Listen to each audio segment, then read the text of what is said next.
হ্যাঁ বাবু, তুই নাকি এবার জন্মদিন দাদু ভাইয়ের খুব ছোট করে করছিস, মামা মাসি তারা বলতে পারবি না, বৌমা বললো। তা এইরকম উন্নতি কবে থেকে হলো? তুই কি ভুলে গেছিস যে তোর মামা মাসি তোকে কত ভালোবাসে? না না বাবু, এ দেখ তুই যাকে বাদ দিবি দে, তোর বন্ধু বান্ধব, দাদু ভাইয়ের বন্ধু বান্ধব বাদ দে, কিন্তু তোর মামা মাসির বাড়ির লোকজন সবাইকে বলতেই হবে। না না, ও কজন হবে বল? ওরা এই আশেপাশের লোক, মানে তোর মা বাড়ির আশেপাশের লোক বল, আর তোর মাসির বাড়ি শ্বশুর বাড়ির লোক টোক নিয়ে ওদের 25 জন মতন হবে। এই 25 জন বলছি, 30 জন হবে। আর তোর বোনের শ্বশুর বাড়িটারি মিলিয়ে ওখান থেকে ধর 15 জন।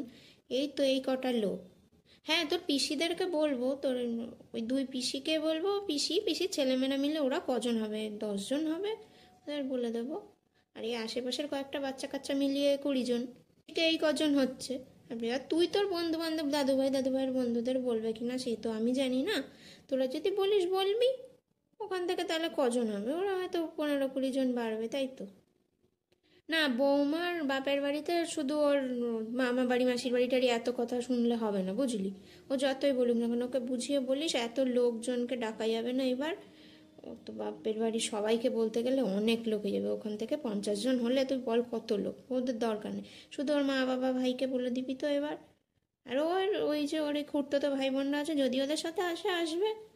আরও ঠাকুমা তো বুড়ি, ও এমনিও বুড়ি, আসতেও পারবে না, আসতেও একবার মুখের কথা বলার দরকার বলে দিবি। না, বৌমা যতই মন খারাপ করুক অত পাত্তা দিস না তো। ওর কথা শুনতে গেলে পরে খরচা বাড়বে, অত খরচা করার দরকার নেই।